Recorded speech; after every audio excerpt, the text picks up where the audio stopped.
আসসালামু আলাইকুম প্রিয় ছাত্ররা, আশা করছি আল্লাহর অশেষ রহমতে সবাই সুস্থ আছো। আজকে আমার ক্লাস হলো বিবিএ সেকেন্ড ইয়ারের সাথে ট্যাক্সেশন থিওরি অ্যান্ড প্র্যাকটিস হলো আমাদের আজকে কোর্স। আমরা ইনকাম ট্যাক্সের উপর ক্লাসগুলো করছিলাম।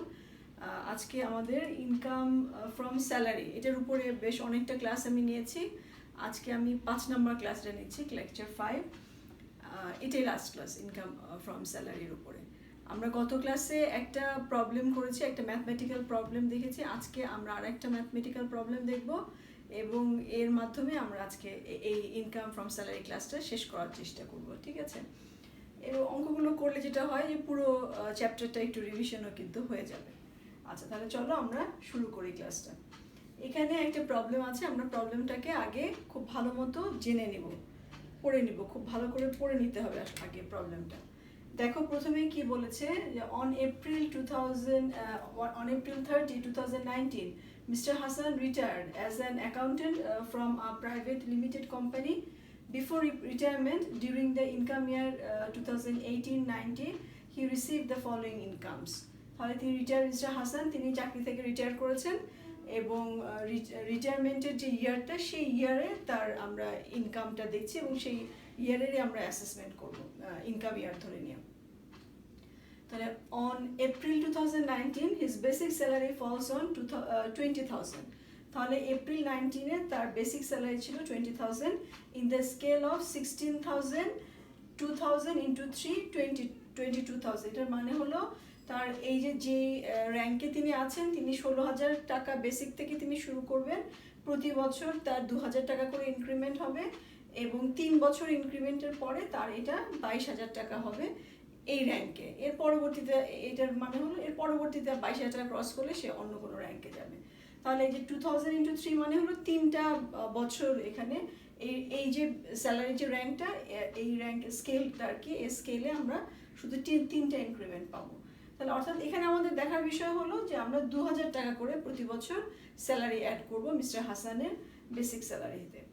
আচ্ছা, এরপরে বলেছে his date of yearly increment is on 18th March besides 18 March besides he received, তার প্রতি বছর 18 মার্চে হলো তার ইনক্রিমেন্ট হচ্ছে।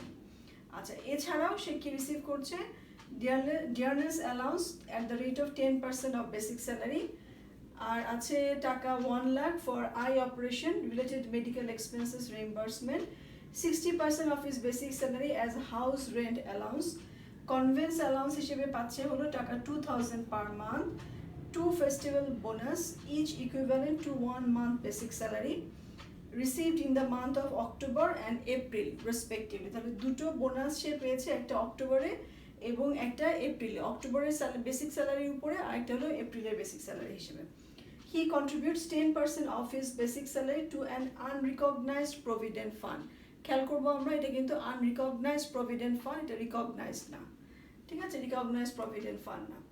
আচ্ছা, এরপরে বলেছে দেখো after his retirement in May 2018, মানে মে থেকে তিনি রিটায়ারমেন্টে চলে গেছেন, তার মানে এপ্রিল পর্যন্ত তিনি চাকরিতে ছিলেন। He has receive the accumulated balance of his unrecognised provident fund, total টাকা 2,56,000। তাহলে তার রিকগনাইজড যে প্রভিডেন্ট ফান্ড সেটার অ্যাকুমুলেটেড ব্যালেন্সটা হলো 2,56,000। সেখানে এমপ্লয়ারের কন্ট্রিবিউশন হলো 1 লাখ, এমপ্লয়ের কন্ট্রিবিউশন হলো 1 লাখ এবং অ্যাকুমুলেটেড ইন্টারেস্ট হলো 56,000। তাহলে এই যে আনরিকগনাইজড প্রভিডেন্ট ফান্ড, এই ফান্ডটার ভিতরে আমরা এমপ্লয়ের কন্ট্রিবিউশন পাবো 1 লাখ, এমপ্লয়ারের 1 লাখ এবং বাকিটা মানে 56,000 হলো ইন্টারেস্ট, এই ব্যালেন্সের উপর interest. He has also received টাকা 3 lakh as gratuity and 40,000 from workers participation fund। ঠিক আছে, তাহলে সে গ্র্যাচুইটি বাবদ 3 লাখ টাকা পেয়েছে এবং ওয়ার্কার পার্টিসিপেশন ফান্ড থেকে 40,000 টাকা পেয়েছে। The company has given him complimentary travel allowance of টাকা 40,000 as a reward for his good performance in the company. তিনি কোম্পানিতে যে ভালো পারফরমেন্স করেছেন তার জন্য চাকরি শেষে তাকে একটা ট্রাভেল অ্যালাউন্স দেওয়া হয়েছে 40,000 টাকা। হিজ অ্যাকচুয়াল এক্সপেন্স ইজ টাকা 13,000 ইন দিস রিগার্ড। এখানে তার 13,000 টাকা তার অ্যাকচুয়াল এক্সপেন্স হয়েছে এই ট্রাভেল অ্যালাউন্সে।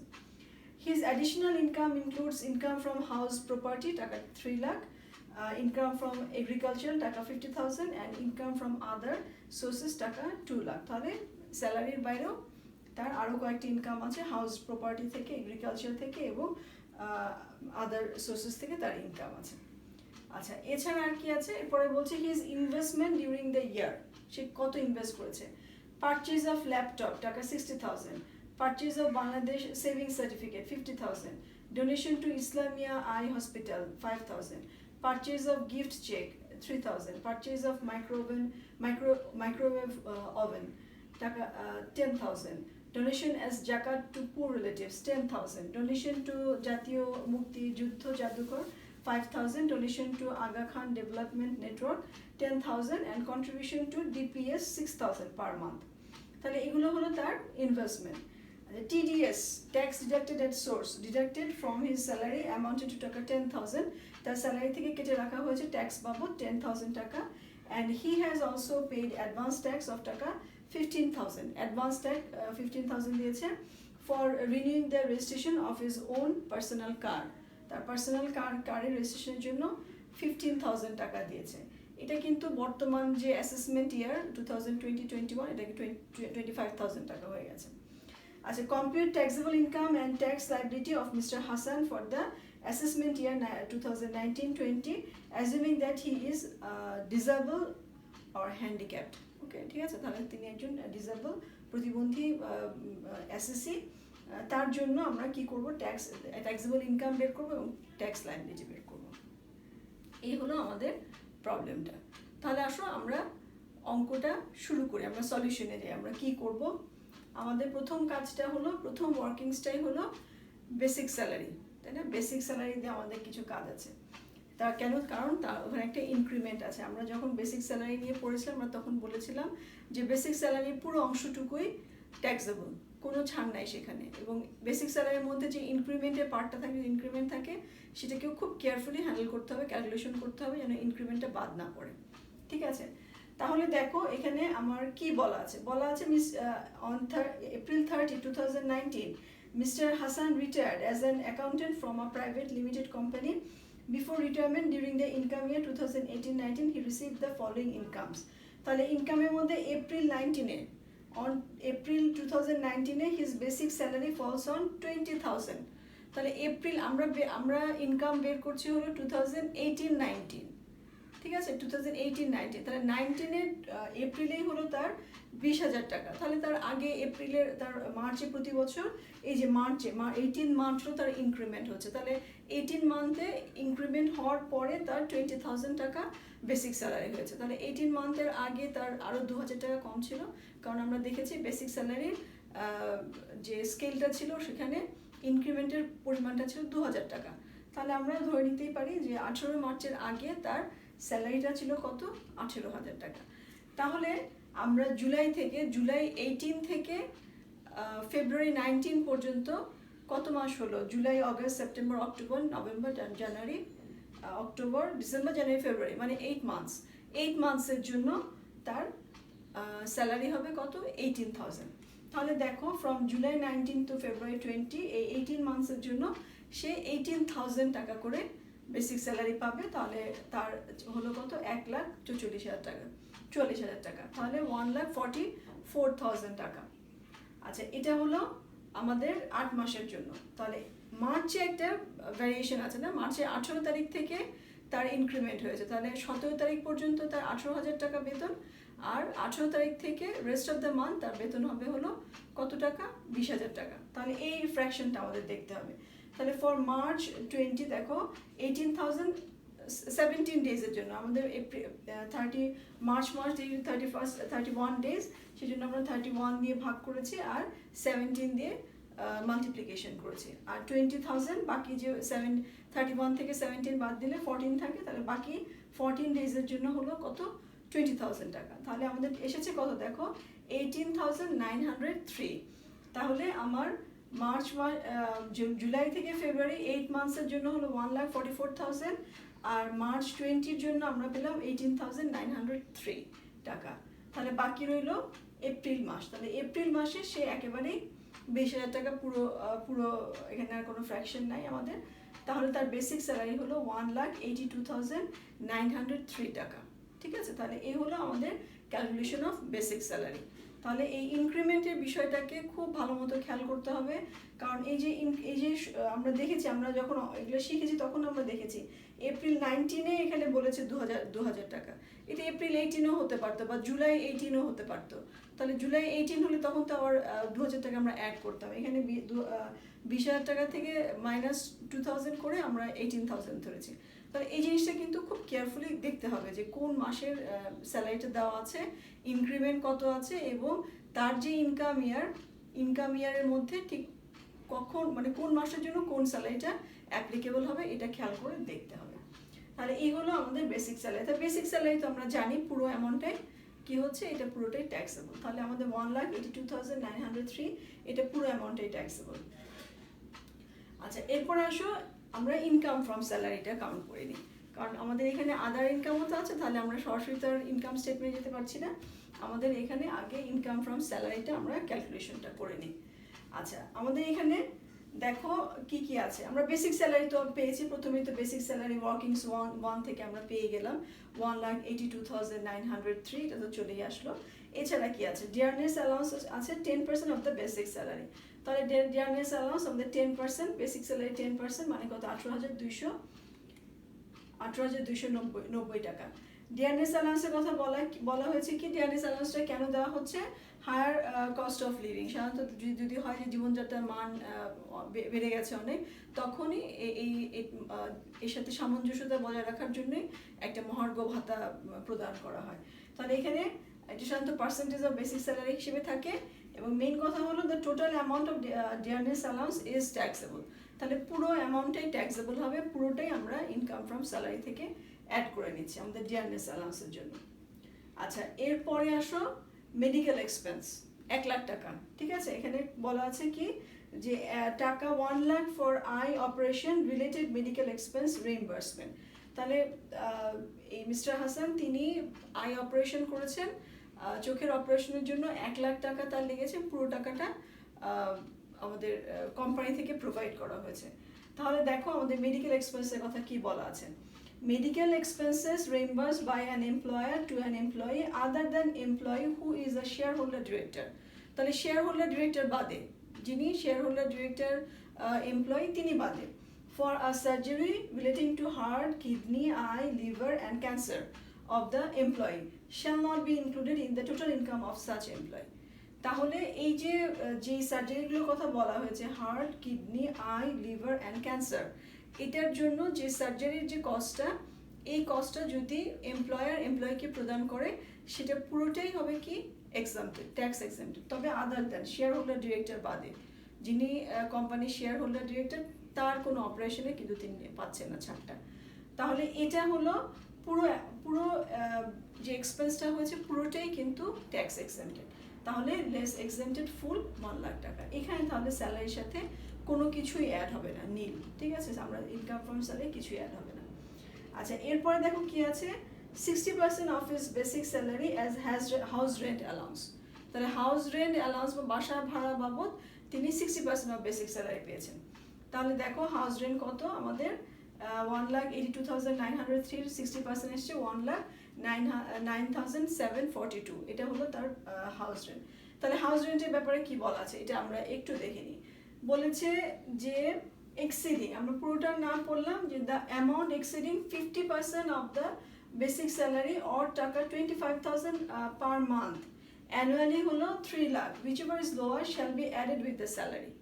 ঠিক আছে, তাহলে যে অ্যালাউন্সটা পাচ্ছে, যখন হাউস রেন্ট অ্যালাউন্স হিসেবে সে যদি কিছু রিসিভ করে, when house rent allowance is received in ক্যাশে যখন তিনি পেয়েছেন, আমরা গত ক্লাসে যে অঙ্কটা করেছিলাম সেটার মধ্যে একটা ফ্যাসিলিটিস ছিল, যেটাকে আমরা মনিটারি ভ্যালুয়েশন করে নিয়েছিলাম, যে তিনি একটা বিনা ভাড়ায় বা হ্রাসকৃত ভাড়ায় যখন একটা বাড়ির বাসস্থানের সুবিধা পান, তখন কি করতে হবে সেটা আমরা গত ক্লাসে দেখেছি। এখানে হলো তিনি হাউস রেন্ট বাবদ ক্যাশ টাকা পাচ্ছেন। যখন ক্যাশ টাকা হবে তখন আমরা অ্যামাউন্ট এক্সিডিং, মানে কোন অ্যামাউন্টটা এক্সিড করলে, যে 50% of the basic salary or 25,000 per month হিসেবে 25,000, অথবা তার যে বেসিক স্যালারি তার 50%, এই দুটোর মধ্যে যেটা লোয়ার সেটাকে আমরা বাদ দিয়ে বাকি টাকাটা আমরা স্যালারির সাথে অ্যাড করব। তাহলে দেখো লেস 2,50,000 মানে আমাদের 25,000 পার মান্থ, 10 মাস, তিনি তো 10 মাসের জন্য কাজ করছেন এপ্রিল পর্যন্ত, ঠিক আছে, মে জুন বাদ, তাহলে আমরা 10 মান্থসের জন্য 25,000 মানে 2,50,000। আর বেসিক স্যালারি আমরা দেখেছিলাম 1 লাখ, কত ছিল আমাদের বেসিক স্যালারি? 1,82,903, তাহলে 1,82,903 50% হলো 91,452। এই দুটোর মধ্যে লোয়ার ওয়ান, তাহলে লোয়ার ওয়ান তো আমাদের এটাই, বেসিক স্যালারি 50%, এটা বাদ যাবে, ঠিক আছে। তাহলে আমরা হাউস রেন্ট অ্যালাউন্স হিসেবে তিনি যে টাকাটা পাচ্ছেন তার থেকে আমরা বাদ দিব 91,452, এটা বাদ দেওয়ার পর থাকছে হলো 18,290। তাহলে এটা তার বেসিক স্যালারির সাথে, এটা তার স্যালারির সাথে, ইনকাম ফ্রম স্যালারির সাথে অ্যাড হয়ে যাচ্ছে, বাড়ি ভাড়া বাবদ তার এই আয়টা হয়েছে। আচ্ছা, এরপরে আসো কনভেন্স অ্যালাউন্স। কনভেন্স অ্যালাউন্সে কি বলা হয়েছে এখানে? কনভেন্স অ্যালাউন্স টাকা 22,000 পার মান্থ, তিনি 2,000 টাকা পার মান্থ হিসেবে পেয়েছেন, তাহলে 2,000 × 12 মানে 24,000 টাকা পেয়েছেন। তাহলে আসো কনভেন্স অ্যালাউন্সে কি বলা আছে সেটা আমরা দেখি। বলেছে কি যে অ্যামাউন্ট এক্সিডিং, যখন in cash, employ in cash, তাই না, এই যে conveyance allowance is received by the employ in cash, amount exceeding টাকা 30,000 annually will be added with the salary. 30,000 টাকার বেশি হলে তার স্যালারির সাথে অ্যাড করব। তাহলে এখানে তো আমাদের 24,000 টাকা, তাহলে তো পুরো অ্যামাউন্টটাই কি হবে? এক্সাম্পটেড হবে, তাই না? তাহলে দেখো লেস এক্সাম্পটেড আপ টু টাকা 30,000 টাকা এক্সাম্পটেড, তাহলে আমরা 24,000 টাকা পুরোটাই সে এক্সাম্পশন পাচ্ছে। তাহলে এখানেও আমরা দেখবো যে স্যালারির সাথে কোনো কিছু অ্যাড হচ্ছে না, যেমন আমরা দেখেছি মেডিকেল এক্সপেন্সে কিছু অ্যাড হচ্ছে না, এখানেও আমরা দেখছি যে কোনো কিছুই তার স্যালারির সাথে অ্যাড হচ্ছে না। আচ্ছা, এরপরে বোনাস দেখো, বোনাস বলেছে 2 festival bonus each equivalent to 1 month's basic salary received in the month of October and April, ঠিক আছে, অক্টোবর অ্যান্ড এপ্রিল মানে 2019 এপ্রিল, তাই 2019 এপ্রিল আমরা একটু আগে দেখলাম, সেটা হলো 20,000 টাকা তার বেসিক স্যালারি ছিল, আর মার্চের 18 আগে তার 18,000 টাকা ছিল। তাহলে আমাদের অক্টোবরের 2018 অক্টোবর, তাহলে 2018 অক্টোবরে তার বেসিক স্যালারি ছিল 18,000, তাহলে 18,000 আর 20,000 মিলে তা হলো কত? 38,000। আর বোনাস তো আমরা গত ক্লাসেও দেখেছি, বোনাসের পুরো অ্যামাউন্টটা ট্যাক্সেবল, পুরো অ্যামাউন্টই আসবে। আচ্ছা, এই গেল। এরপরে বলেছে he contribute 10% of his basic salary to an unrecognised provident fund. তাহলে আনরিকগনাইজড প্রভিডেন্ট ফান্ডের যে এমপ্লয় বা এমপ্লয়ারের কন্ট্রিবিউশন কোনোটাই তো আমরা স্যালারির সাথে অ্যাড করি না। আচ্ছা, আমরা একটু দেখি আনরিকগনাইজড প্রভিডেন্ট ফান্ড সম্পর্কে কি বলা আছে। এখানে বলা হয়েছে যে in this case the employer contribution and interest thereon is not included in the total income of the employee. Total income of the employee add হচ্ছে না। At the time of employees retirement, কিন্তু রিটায়ারমেন্টের সময় কথা আছে, তাহলে আমাদের এই অঙ্কেতেও আমরা রিটায়ারমেন্টের ইস্যুটাই করছি, তাহলে অবশ্যই এখানে কিছু ব্যাপার আছে, তাই না, যে কিছু জিনিস অ্যাড হবে। The accumulated balance of the unrecognized provident fund except employees' contribution and interest thereon, contribution and interest thereon is included in the total income. তাহলে এমপ্লয়ির যে কন্ট্রিবিউশনটা আছে সেটা বাদে এমপ্লয়ারের কন্ট্রিবিউশন এবং ইন্টারেস্ট, এই দুটো অংশ অ্যাড হয়ে যাবে কখন? At the time of employees retirement যখন করছে তখন তার টোটাল ইনকামের সাথে অ্যাড হবে।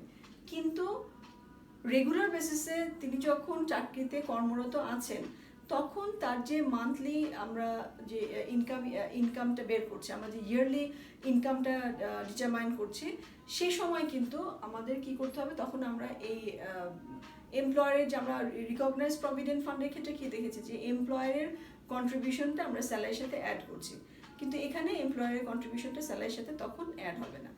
তখন যেহেতু অ্যাড হয় নাই, সেই কারণেই কিন্তু যখন অ্যাকুমুলেটেড ব্যালেন্সটা সে রিটায়ারমেন্টের সময় পেয়ে গেল তখন সেটা ইনকাম হিসেবে দেখাতে হবে। তাহলে এখানে আমরা এমপ্লয়ারের যে কন্ট্রিবিউশন এবং ইন্টারেস্ট, ঠিক আছে, এই দুটো অংশ অ্যাড হবে। তাহলে আসো আমরা দেখি যে এই ব্যাপারে কি ইনফরমেশন বলা আছে। দেখ, এখানে বলেছে after his retirement in May 2018 he has received the accumulated balance of his unrecognised provident fund, total টাকা 2,56,000। তাহলে তার আনরিকগনাইজড প্রভিডেন্ট ফান্ড থেকে যেটা নাকি অ্যাকুমুলেটেড ব্যালেন্স সেটা হলো 2,56,000। তাহলে এটাকে এখানে আর জানতে হবে যে কতটুকু অংশ কোথায় বরাদ্দ ছিল।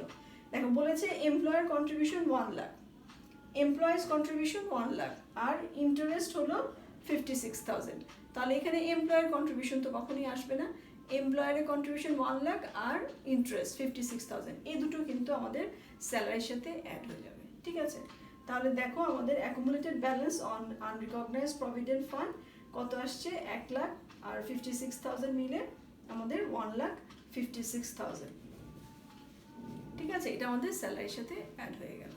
আচ্ছা, এরপরে আর কি আছে আমি দেখি, এখানে আমাদের এটা তো অংশটুকু শেষ। আচ্ছা, বলেছে হি হ্যাজ অলসো রিসিভ টাকা 3 লাখ অ্যাজ গ্র্যাচুইটি অ্যান্ড টাকা 40,000 ফর ওয়ার্কার্স পার্টিসিপেশন ফান্ড। ঠিক আছে, তাহলে গ্র্যাচুইটি তো আমরা জানি 2.5 কোটি, এটা তো মুখস্থ হয়ে গেছে, আমি আশা করি এতদিনে বারবার বলেছি। তাহলে 2.5 কোটি টাকা সে গ্র্যাচুইটি হিসেবে যে টাকাটা পাবে 2.5 কোটি টাকা পর্যন্ত সেটা এক্সেম্পটেড। তাহলে এখানে তো মাত্র 3 লাখ, তাহলে এটা এক্সেম্পটেড হবে। তাহলে দেখো আমরা দেখি গ্র্যাচুইটি 3 লাখ, এটা এক্সেম্পটেড, এটা এক্সেম্পটেড ফুল, 3 লাখ ফুল, এখানে কিছু অ্যাড হচ্ছে না। আর আছে হলো ওয়ার্কার্স পার্টিসিপেশন ফান্ড, এটাও নিশ্চয়ই খেয়াল আছে, 50,000 টাকা পর্যন্ত এটা কি এক্সেম্পটেড। তাহলে এখানে রিসিপশন ওয়ার্কার পার্টিসিপেশন ফান্ড 40,000, এখানেও আমরা আপ টু 50,000 পর্যন্ত এক্সেম্পটেড, তাহলে আমাদের এখানেও কিছু অ্যাড হচ্ছে না। ঠিক আছে, এখানেও কিছু অ্যাড, তাহলে গ্র্যাচুইটি আর ওয়ার্কার পার্টিসিপেশন ফান্ড হিসেবে তিনি যে অ্যামাউন্টটা পেয়েছেন, রিসিভ করেছেন, সেটা কোনো কিছুই তার ইনকাম হিসেবে অ্যাড করলাম না, কারণ তিনি এক্সেম্পটেড যে লিমিট তার মধ্যে আছে। আচ্ছা, এছাড়া আর কি বলা আছে, আচ্ছা এরপরে বলেছে যে company has given him complimentary travel allowance of টাকা 40,000 as a reward for his good performance in the company. His actual expenses টাকা 13,000 in this regard. তাহলে আমাদের ট্রাভেল অ্যালাউন্সে কি বলা ছিল, মনে আছে কিনা? দেখো এখানে আছে, আমি দিয়ে দিয়েছি এখানে ট্রাভেল অ্যালাউন্স হিসেবে, এই যে দেখো এখানে not in accordance the terms of employment, আমাদের দুটো কন্ডিশন ছিল। একটা আমরা বলেছিলাম যে এটা তার টার্মস অ্যান্ড তার যে সার্ভিস কন্ডিশন, টার্মস জবে কন্ট্রাক্টের যদি কন্ডিশনই থাকে যে সে ট্রাভেল অ্যালাউন্স হিসেবে একটা অ্যাব্রডে যাওয়ার জন্য একটা ট্রাভেল অ্যালাউন্স পাবে, তাহলে সেটা এক্সেম্পটেড, একদম অ্যাকচুয়াল অ্যামাউন্টটা এক্সেম্পটেড, অতিরিক্ত পেলে সেটা কিন্তু অ্যাড হয়ে যাবে। কিন্তু যখন এটা not in accordance with the term of the employment, তখন কিন্তু the whole of the amount paid in cash এটা হবে, or if no payment is made কি হবে, পুরোটাই হলো ট্যাক্সেবল। ঠিক আছে, পুরোটাই কিন্তু ট্যাক্সেবল। এখানে যদি ক্যাশে যদি প্রদান করে তাহলে ক্যাশ তো আমরা পেয়ে গেলাম, যদি ক্যাশে টাকাটা না দেয় সে নিজে টিকিট প্রোভাইড করে, তাহলে টিকিটটা পার্সোনালি তাকে কিনতে গেলে তাকে যে কস্টিংটা হতো সেটা অ্যাড হবে। তাহলে এখানে দেখো এখানে পুরো অ্যামাউন্টটাই অ্যাড হয়ে যাচ্ছে। ঠিক আছে, তাহলে এখানে যে এটা বলেছে যে হিজ অ্যাকচুয়াল এক্সপেন্সেস টাকা 13,000 ইন দিস রিগার্ড, এটা আসলে কনসিডারেবল না, কারণ এখানে তার এই যে পুরো অ্যামাউন্টটা 40,000 টাকা, পুরো অ্যামাউন্টটা অ্যাড হয়ে যাবে। যদি এখানে তার এমপ্লয়মেন্ট কন্ডিশনের মধ্যে থাকতো যে হ্যাঁ সে ট্রাভেল অ্যালাউন্স হিসেবে অ্যাব্রোডে যাওয়ার জন্য পাবে, সেই ক্ষেত্রে আমরা অ্যাকচুয়াল এক্সপেন্সটাকে বাদ দিতাম আর বাকিটাকে আমরা তার মানে আদার বেনিফিট হিসেবে ধরে নিতাম। তাহলে এখানে আমরা কি অ্যাড করছি, এখানে আমাদের কিন্তু ট্রাভেল অ্যালাউন্স হিসেবে 40,000 টাকা পুরোটাই অ্যাড হয়ে যাবে। ঠিক আছে, তাহলে এই হলো আমাদের বেসিক স্যালারি থেকে ইনকাম। হ্যাঁ, ইনকাম ফ্রম বেসিক স্যালারি কত এসেছে দেখো, টোটাল হলো 4,53,483 টাকা, 4,53,483 টাকা, তাই কি হিসেবে আসলো, ইনকাম ফ্রম স্যালারি। এটাই তো আমাদের আসলে মেইন অঙ্ক। এরপরে তো ছোট্ট একটু অঙ্ক, ছোট্ট একটু জায়গা আমরা দেখবো। আমরা আসলে অ্যাসেসমেন্ট ইয়ার আমরা বলছি, মিস্টার হাসান হলো এসএসসি, অ্যাসেসমেন্ট ইয়ার হলো 2019-20, ইনকাম ইয়ার হলো 2018 আর 19। ডিটারমিনেশন অফ টোটাল ইনকাম, আমরা আসলে আমাদের মেইন কাজটা করে ফেলেছি, তাই না? আমাদের স্যালারি অফ ইনকাম ফ্রম স্যালারিটা আমরা দেখে নিয়েছি, এখন হলো সব আমরা অ্যাড করব। তাহলে ইনকাম ফ্রম স্যালারি এটা 4,53,483, এটা আমরা পেয়েছি অলরেডি। আচ্ছা, আর ইনকাম ফ্রম হাউস প্রপার্টি বলেছিল 3 লাখ টাকা, ইনকাম ফ্রম এগ্রিকালচার বলা ছিল 50,000 টাকা, আর ইনকাম ফ্রম আদার সোর্সেস বলা ছিল 2 লাখ টাকা। তাহলে এই হলো তার টোটাল ইনকাম। টোটাল ইনকাম আমরা কত পেলাম, 10,03,483 টাকা, এটা হলো তার টোটাল ইনকাম। ঠিক আছে, টোটাল ইনকাম। তাহলে আমরা টোটাল ইনকামের উপর এখন কি করব, আমরা ট্যাক্স লায়াবিলিটি, যেহেতু ডিটারমিনেশন টোটাল ইনকাম হলো, আমরা ট্যাক্স লায়াবিলিটি বের করব। আচ্ছা, কম্পিটিশন অফ ইনভেস্টমেন্ট অ্যালাউন্স, আমাদের ট্যাক্স লায়াবিলিটিটা বের করতে হলে প্রথমে আমরা জানতে চাই যে তার ট্যাক্স ক্রেডিট সে কত পাবে, যেটাকে তার ডিডাক্ট করে তার আমরা অ্যাকচুয়াল নেট লায়াবিলিটি বের করব। তাহলে দেখো, তার প্রথমে আমরা ইনভেস্টমেন্ট অ্যালাউন্সটা বের করব, মানে যেই ইনভেস্টমেন্ট অ্যালাউন্সের উপর সে ট্যাক্স ক্রেডিটটা অ্যাভেল করবে। তাহলে সেই ইনভেস্টমেন্ট অ্যালাউন্সটা কি, দেখো কোথায় কোথায় সে বিনিয়োগ করেছে। এটা কি পার্ট বি 6 শিডিউল না, এটা একটু ভালো করে জেনে নিতে হবে, মুখস্থ করে নিতে হবে। পার্ট বি 6 শিডিউল, সেখানে হলো কোথায় কোথায় কোথায় বিনিয়োগ করলে সেটাকে ইনভেস্টমেন্ট অ্যালাউন্স হিসেবে আমরা অ্যাকসেপ্ট করে নিতে পারবো বা এটাকে রিকগনাইজ করেছে এনবিআর, সেই লিস্টটা পার্ট বি 6 শিডিউলে আছে, সেটা আমরা একটু দেখে নিব। তাহলে এখানে আমরা তো আগেও পড়েছি, আমরা তো মোটামুটি একটা ধারণা, কিন্তু আমার ধারণা তোমাদের আছে।